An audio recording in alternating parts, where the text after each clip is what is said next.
This is Breaking Through the Noise, practical strategies from emerging thought leaders who've actually broken through the noise on their terms. I'm your host, Catherine Jelinek. Let's get real and let's get into it. Welcome, everyone.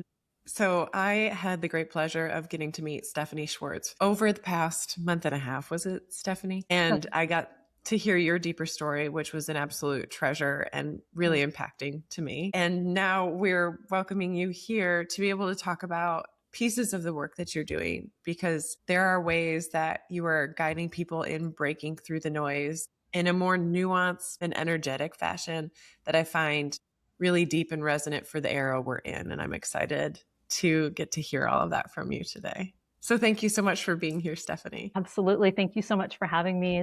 It's really a pleasure and an honor to be sharing space with you again. I'm so excited to be here today. Thank you.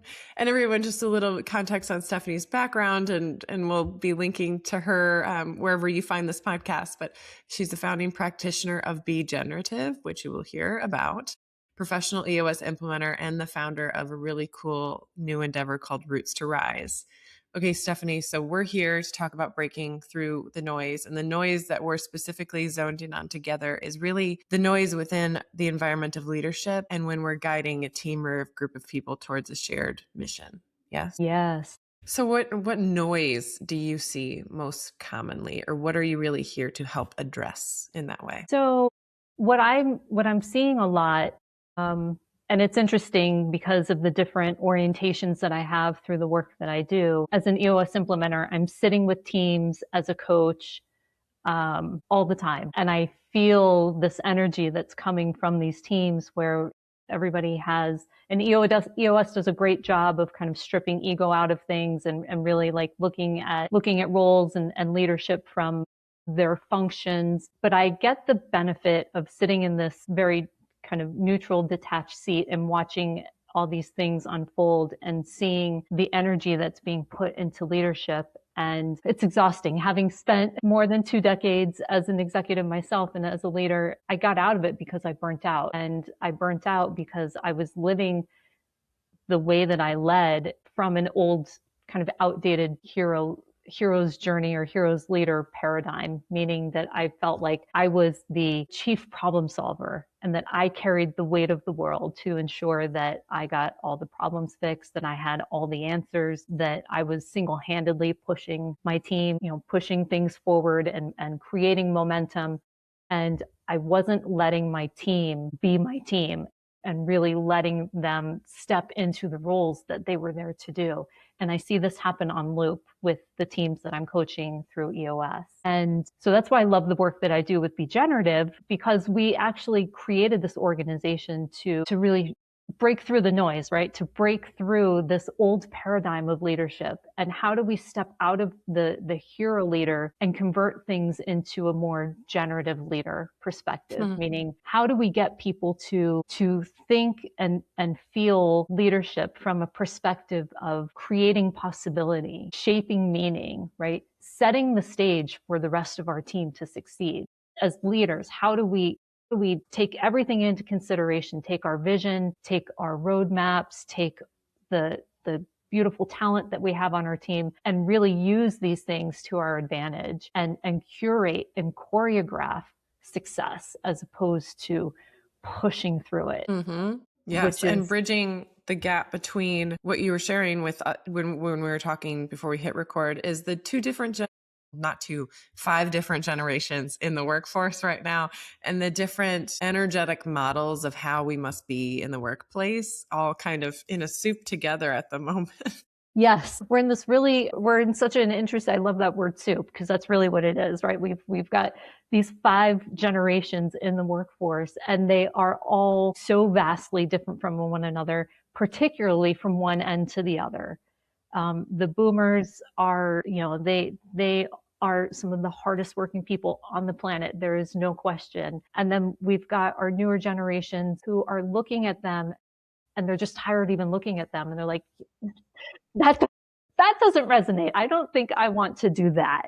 Right. Mm-hmm. And so we have this huge gap, and there are really no tools out there right now that are helping bridge that. And so this is how generative came into existence, and our whole generative leadership programming and leadership concept is out there to help these new leaders be able to and to spark interest in leadership. People don't want to do it because they see, well, if this is what I'm signing up for, I take a pass. It looks like a lift. Yeah. Yeah. They're like, no, thank you. And meanwhile, like, we have some geniuses out. I mean, there's the creativity that's out there right now is just, it's second to none. It's like nothing that we've ever seen before. The tools and the resources that are available to folks now are so very different. And so how do we meet people where they are and change this paradigm of leadership from being output driven to outcome driven, right? So and really focusing on that. Give me the like full vision of the old model, the potential new model. And then after that, we'll talk about how we walk into how we shift our inner paradigm to align more to that potential new way. So first, let's talk about, we've talked about this a little bit with like the hero feeling like we need to solve everything. But what else is going on in this old model that isn't working and that's getting stagnant? What are signals to us listening that like, yes, I'm operating with it? I mean, burnout is the number one. Okay. If you're tired. If you're like falling into bed every night and you wake up in the morning, you're like, oh, I got to do this again. That's a pretty good sign. Burnout is at it's an all-time high. I mean, we're in 2025 is at 56%, and it's only continuing to go up. It's this old story of the way we're working just doesn't work anymore. And we really have to, if it's, because we're putting in too many hours, or we're focused on just being in the office as opposed and solving the problems. If we're seeing the world as a problem to solve, then that's a sign also. Right? Because it's also then telling, and a lot of that comes from this programming that we have, particularly as we step into listening our environment.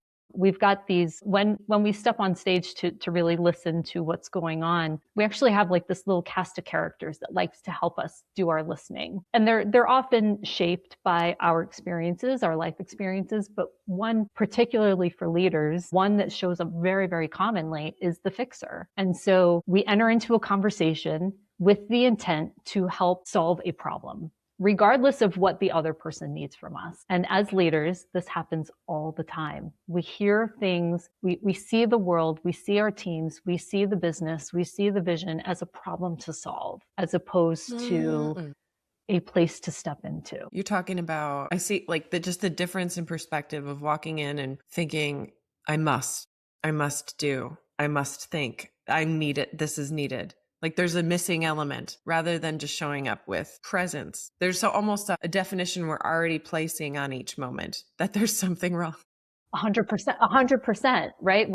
We have a story about what is happening or isn't happening or what needs to happen. And we're just walking into that story like fully armed and ready to go, as opposed to, I love that you used that word presence, right? Rather than just stepping into an environment, stepping into a container and saying, all right, team, what do we have? What are the ingredients? It's almost like that cooking, I don't know what it is, but there's a cooking show where you go and you're just handed a bunch of random ingredients and you need to make something, right? Figure it out.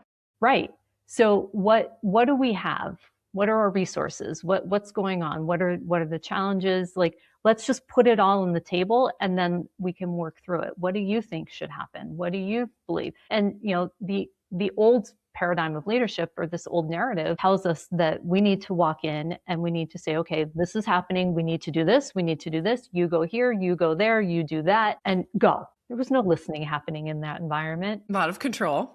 Yes. Tons of control. Yes. Tons of control. And so, a lot of what happens in order for us to like make this transition, in order for anybody to really make any sort of change, we have to have a shift in perspective. We have to be willing to change the way that we think and change the way that we see things and the way that we listen. And so rather than stepping into that environment and asking ourselves and being prepared to control our team, solve the problem, and control the outcome, we need to start asking ourselves, what beliefs or experiences and stories are shaping and driving the behaviors of my environment. And once I understand what the ingredients are, then we can start, story plays a big part of this also, right? We come into, not just as leaders, but even as team members, right? We can step into something. Well, somebody may have a story about me as a leader. I don't listen. I'm not open to new ideas. I'm a dictator, whatever it is, right? And so they don't offer up all of this juicy brilliantness that they have stored inside because they know who I am, or they think they know who I am because this is how I've presented myself. And so when I can step into a room as a leader in a more open environment, it changes everything. People will start spilling the beans. Questions are doorways. So we just have to have the right arsenal of questions and be willing to open the door and create the openings for people to walk in. Yes. And I hear this difference between like showing up, and I love the idea of the ingredients in a cooking show, but like with your team, nearly every moment is kind of like that. Right. And it's showing up, and you can show up to that table and ask, what's the problem? Or you can show up and think, what's possible? Very different energy, and you drive almost different outcomes from that. And the one is always leaning on others to ask questions, and the other is forcing or seeing the solution and thinking there's a scarce amount of resources I need to drive the outcome. I don't rely on others for ideas. 100%. And that's what it is. It's all about creating possibility. That's, we want to create at Be Generative, like our mission, our goal is really to create these autopoietic systems, meaning they are self-generating. They're creating possibilities. They're looking at everything as again, as a possibility versus a problem. Very different energy behind that. Even just saying it, like thinking about possibility, like that's exciting. Who wouldn't want to think about anything, well, what could we make with this, instead of saying, here are your crappy ingredients, go make a delicious brownie. It's like, not sure we could do that, but I could maybe make something really delicious with this. So maybe, do we have to make the brownie? Okay. So someone listening feels like, I can see some of myself in this burnt out model. I would love to drive towards possibility. Everything I see in my life still reflects that there's issues and red fires and flags and fires are going off. What is the real path that we walk to actually get to the other place? Like, how do I tangibly go there? What are the inner steps and the outer steps? So first, it requires a little bit of discipline. And when I say a little, I actually mean a lot. But a lot of it is being able to just really be intentional, being able to extract yourself from the noise. Your noise, potentially, right? Your noise, right? Being able to step away from that and really be able to have clarity on the things that are most important, so that you can focus on those things only. Because what ends up happening is, we've got life, we've got our teams who are just like, things are being thrown at us left and right, and we're just constantly like, we're dodging. But when we're in this kind of confined, outdated leadership paradigm, it's almost like our hands are being tied behind our back, and we're stuck in this very like rigid position, and our movement is really very limited. So we feel like we have to be very reactive. Whereas when we building up our team to really step in and help us and be successful, right? That as a leader, that should be our sole goal in life, is to make ourselves obsolete and, build these teams up of amazing leaders. And when we do that, we create space. We're able to kind of like widen our stance and open our arms. And now we get to, I know not everybody's watching, but we get to navigate as these things are thrown at us, and really shield ourselves from the things that matter, and the things that don't matter, we can kind of just let them go on the side. But we have to know what's important. And it takes a little bit of discipline to be able to step back and create distance and say, okay, well, I need to be really, really clear about what's most important here. And then I think second to that, and it's a very close second, is we have to be willing to change the way that we the way that we know how to do things. And this comes up a lot in EOS work, right? Because when I sit down and I start working with clients on EOS, like I'm basically asking them to rethink the entire way that they run their business. And so it's the same idea. Like as leaders, we've been taught by somebody somewhere, whether it was it was kind of like a silent example in the background. Maybe it was we saw our parents being executives and we kind of learned a little bit from them. But we need to be willing to kind of challenge old habits and not just accept things at face value and stop and pause and ask questions. Why are we doing things this way? Could we be doing things differently? Could we be doing them better? What does everybody think? Tell me, we've got 10 people sitting in this room. It means I have 10 brilliant minds. Like, I would love to know everybody's position and orientation. Mm-hmm. They all see things differently based on their perspective, based on their orientation within a team, within an organization, based on their upbringing. Like, there's so many different things. Not any single person sees things the same as somebody else. So let's tap into all of that knowledge that's in the room. I mean, there's just so much there, and we're leaving so much on the table by not inviting people to, as leader. And typically what happens, you get into a room, you have the leader, and then you've got the team. If you're not like a wide open door, many people are resistant to just offering up what they have. So we have to create the space. We have to create the conditions that allow people to share their knowledge, to be judgment free, to like, this is a safe zone, whatever the word language is that you need to use. Right. To create that container, but really being able to think of leadership from a perspective of creation and creativity, of curating, and of choreography. Right? We're setting the stage for all of us to do this dance, and really being able to look at leadership from more of an artistic perspective versus a science perspective. You've got leadership, the art. Yes. Right. You've got leadership and you've got management. Management is the science of managing business systems, right? Mm-hmm. Leadership is the art of managing human systems.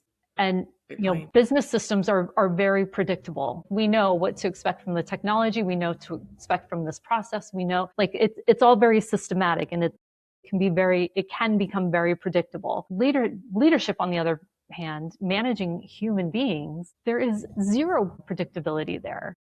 Right. So many unknown factors.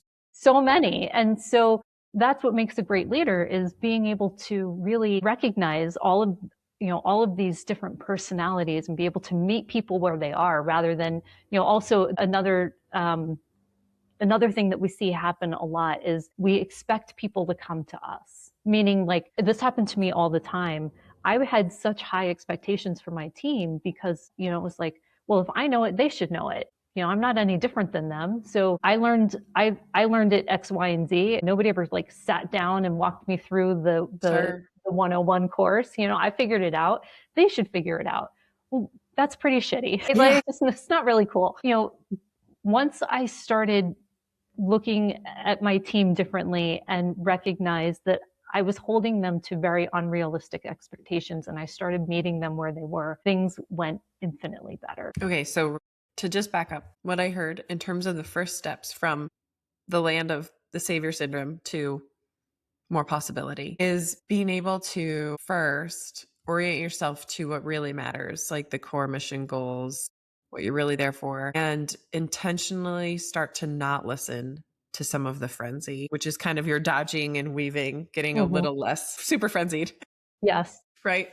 Yes. And staying intentional with each moment, each step, and knowing it's moving towards a goal. So that's almost step one of reorientation. And then it seems like step two, or like adjacent to step 1B, is beginning to tap into everything around you differently, right? What came to my mind when I was listening to you is nature and ecosystem wisdom, and how everything feeds each other. And it's this system that works together beautifully. No one has to tell this trees to start blooming in spring. And I think that we forget that we're actually created the same, or we are engineered. We're part of nature. We're organic as well.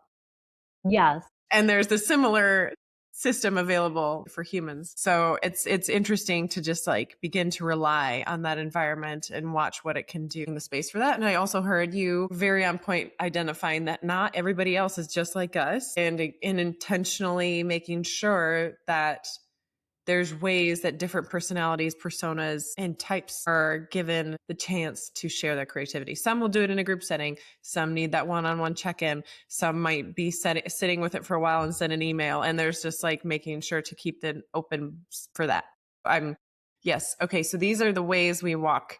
And what does your like Be Generative team do to just understand what you guys do and how it can be supported for teams that are interested? Yeah, so we work in a few different ways. Our preferred method is that we become a partner with businesses, but kind of an entry point is we have workshops. So there are some 4-hour workshops that we do with, and these workshops are meant to be inclusive, meaning everybody from the front lines up through the executive team can and should participate in them. They are beneficial for everybody. So there are listening workshops. There's a workshop on how to have critical conversations. So identifying what exactly is a critical conversation, and then a framework that you can use to allow people to, again, allow us to set the stage to have favorable conditions that, are positive for both sides.